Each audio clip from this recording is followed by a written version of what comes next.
Bom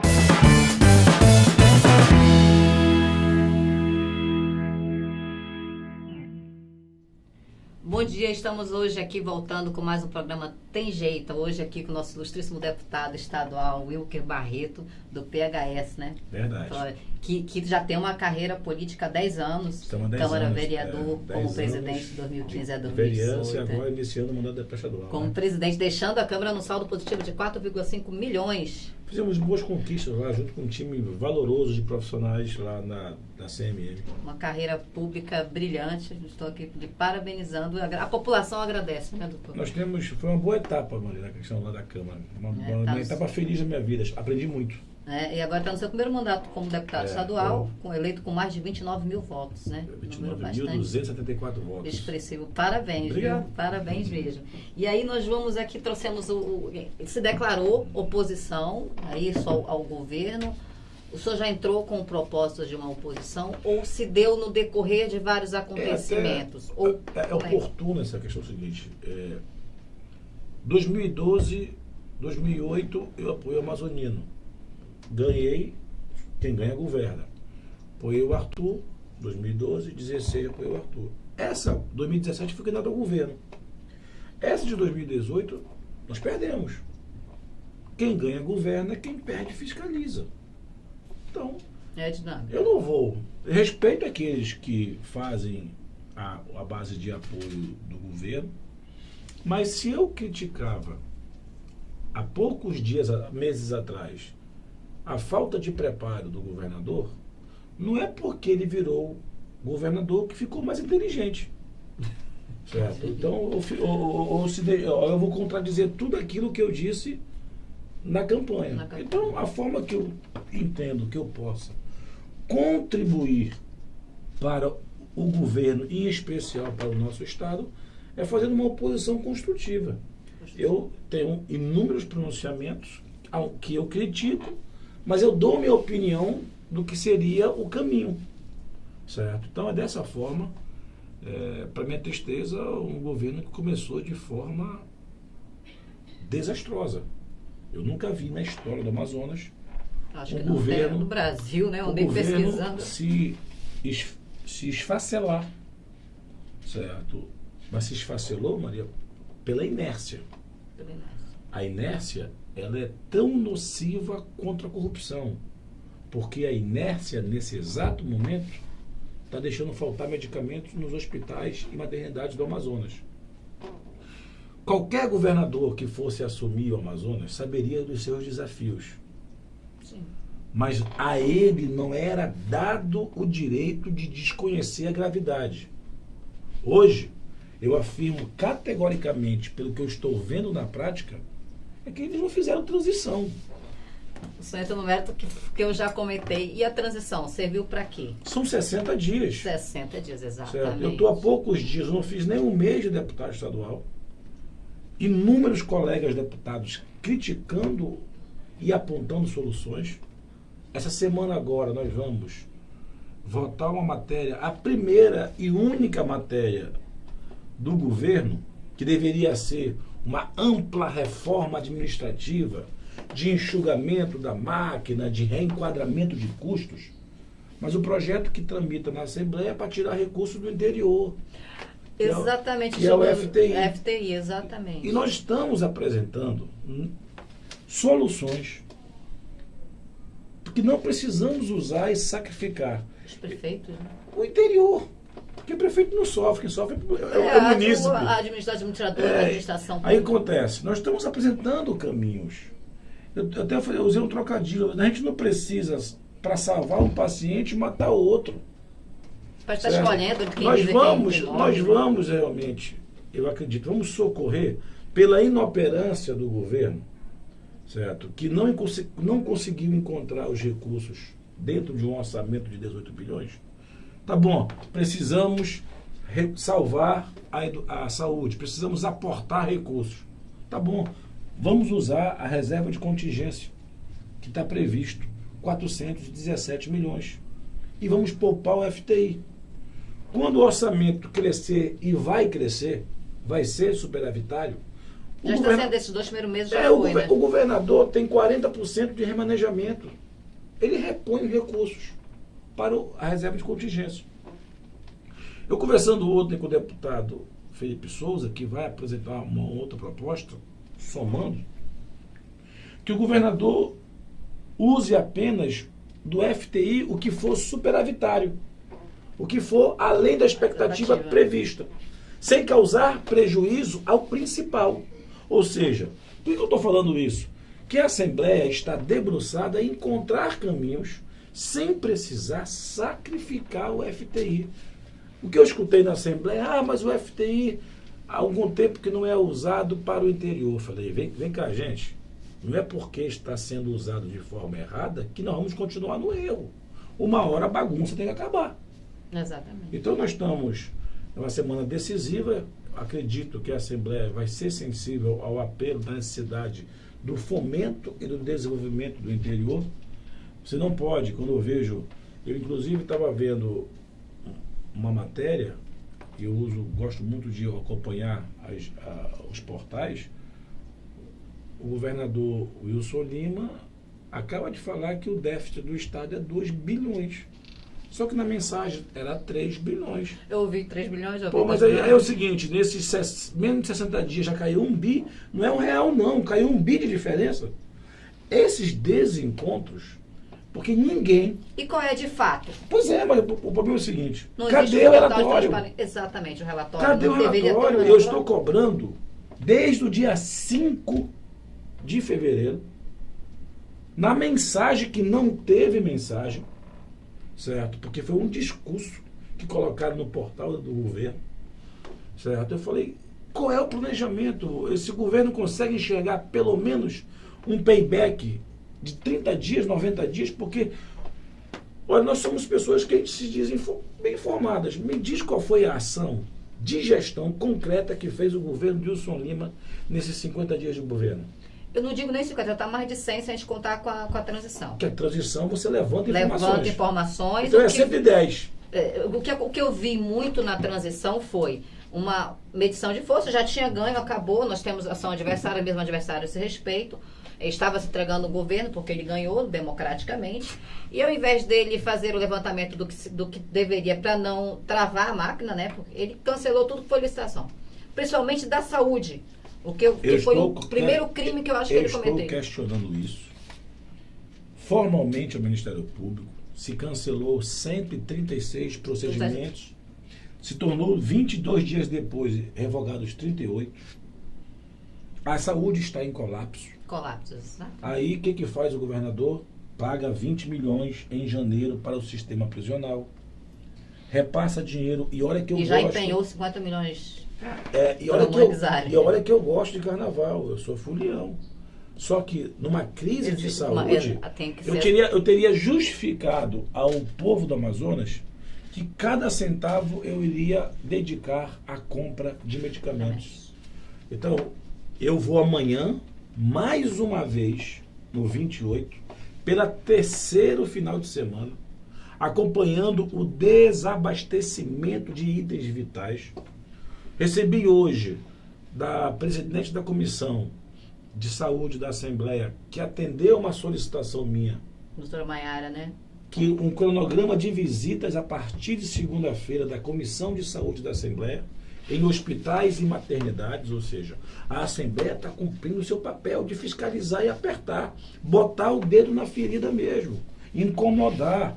Eu espero que amanhã o diretor do 28 de agosto não corra para o mato como correu sábado passado.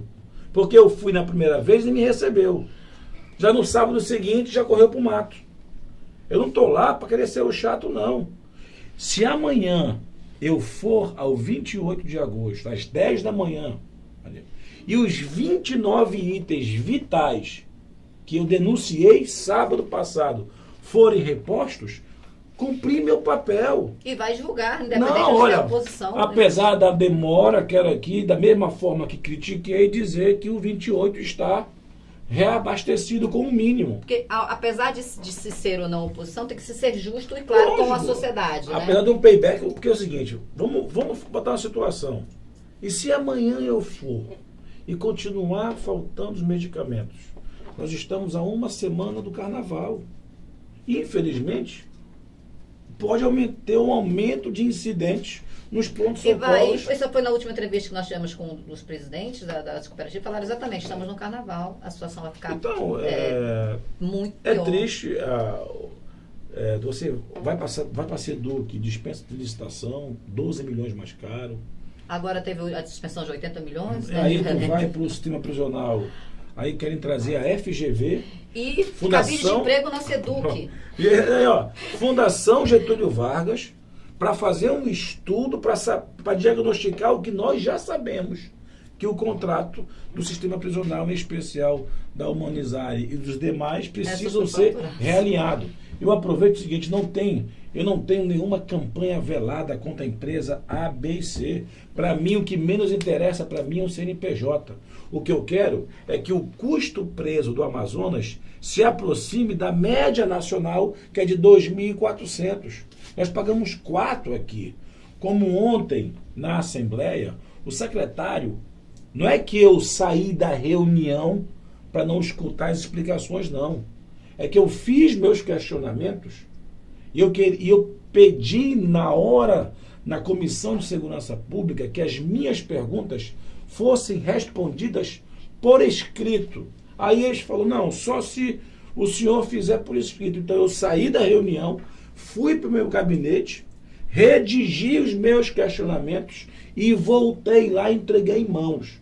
Porque o que eu perguntei dele, do secretário, é se ele conseguia, e vai estar lá em ofício, vai ter que me responder. Ele já falou ontem que não tem como atestar 100% que os serviços estão sendo prestados. Eu falei, ora, quando você... E paga. Pô, aí alguns colegas meus, não, mas porque o Wilson não tem culpa, porque não foi ele que fez o contrato com a Humanizare.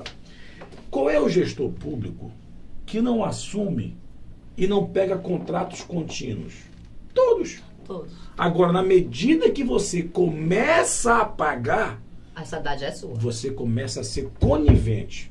Então, ontem foi preocupante, não sou eu que estou falando, foram a própria imprensa, que o secretário não tem segurança de 100% do que está sendo atestado hoje. Isso é grave. Nós estamos falando de recursos públicos. Na dúvida, não se paga. Eu vi o pronunciamento, e isso eu queria questionar, e até falar como apelo mesmo, ao vivo, assim.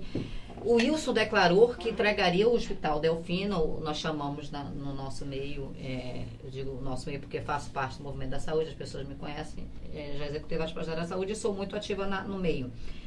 O Elefante Branco Delfina. Precisa ser funcional. Precisa funcionar. Vai ser entregue à Universidade do Estado do Amazonas para se tornar um hospital-escola.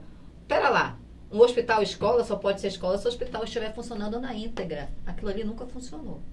Segundo, entregar a UEA tem que ser auditada, porque se entregou milhões na mão da UEA para se construir a universidade, a cidade universitária lá no Iranduba, está abandonada e se gastou todo o dinheiro. E ninguém fala mais isso. E vai entregar para a UEA? Olha, eu sou muito franco. Eu até não sou contra se encampar, certo, o Delfina para a UEA como um hospital universitário. A minha pergunta é, qual é o tempo disso? Eu acho que não tem capacidade técnica para isso. São esses porquês que nós temos que responder. É o mesmo questionamento que faço de nós pagarmos. Se for de graça, tá ótimo. A primeira coisa é fazê-lo funcionar. Colocar os 300 leitos que tem lá para paciente, para desobstruir os outros hospitais que estão em condições, os pacientes no João Lúcio, aquilo não é nem bicha tratada daquele jeito. A informação que eu tenho, foi isso aí vocês sabem, é que se o Delfina estivesse funcionando, acabaria com os corredores do 28 do João Lúcio. Certo. Vou lhe dizer aqui, nós temos aqui o projeto e vou lhe falar, esse projeto ele é fechado a 5 chaves, porque nós elaboramos ele no decorrer de 5 anos.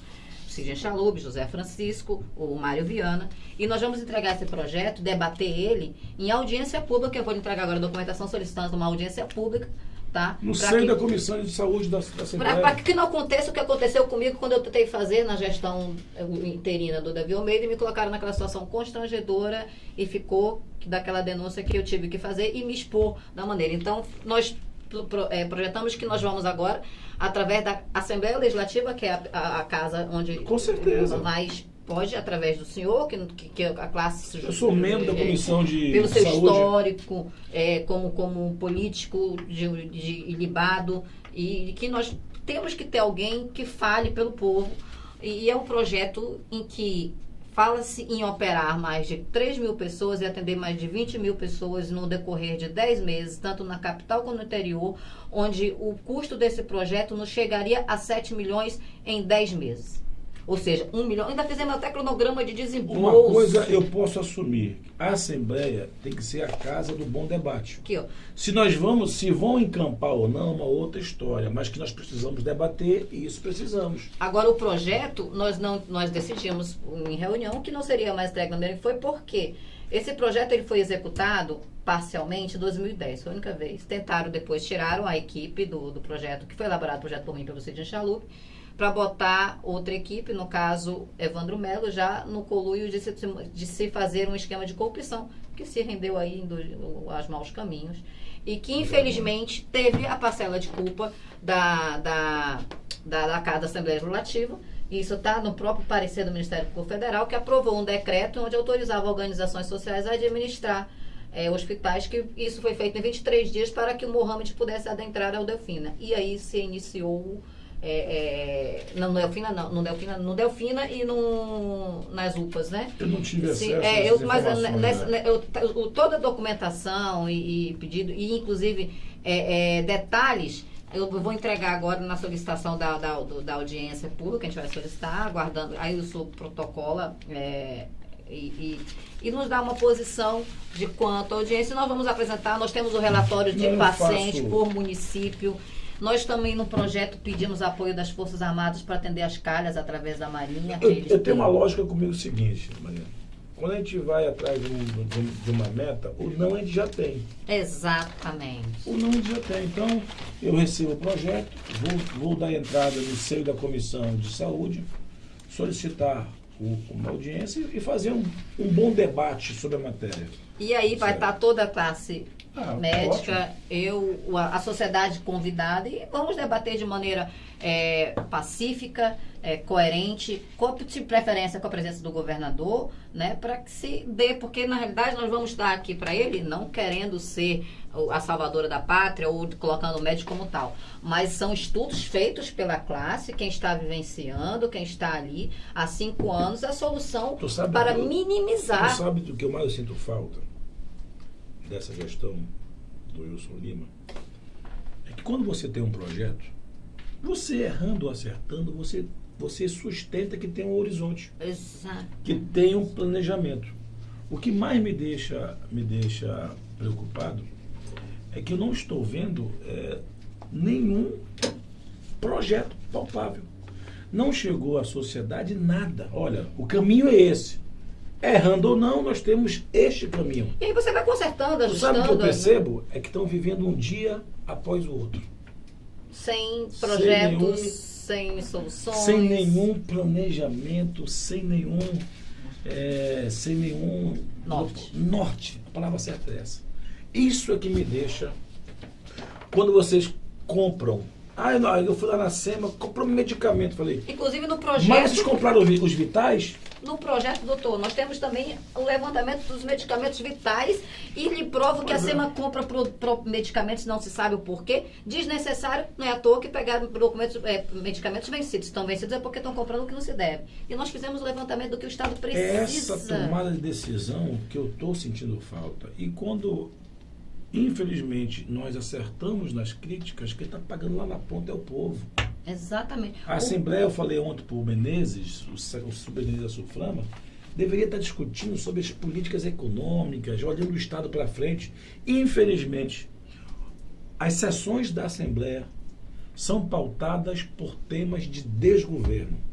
Desde o governo. Certo. Isso é triste, eu agradeço o espaço, espero ser convidado para outros programas. Recebo o projeto.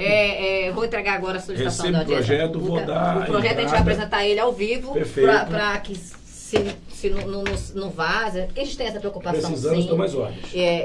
Mas eu vou lá no seu gabinete junto com os meninos, eles estão em Brasília, inclusive agora, tentando intervenção de forma federal a respeito de apoios.